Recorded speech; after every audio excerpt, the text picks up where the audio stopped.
ណាតែងតែគិតថាខ្លួនឯងអស់ចាស់ពេកហើយមានសង្សារច្រើនមិនយល់ចិត្តខ្លួនឯងឡើយតែងតែបណ្ដោយឲ្យចិត្តស្នេហ៍គេពេកផ្ដាំ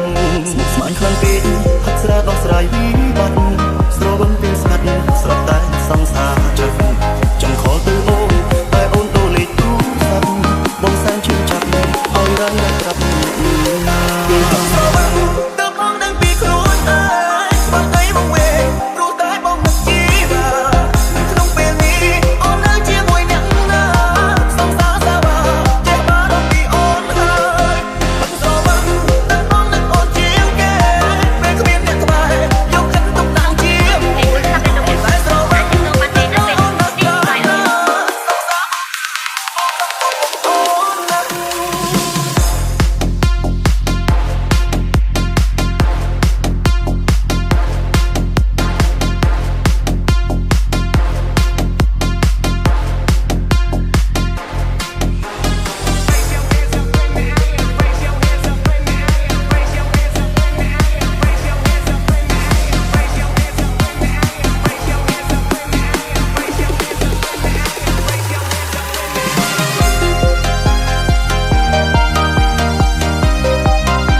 ស្មុគស្មាញខ្លាំងពេកហត់ស្រាដោះស្រាយ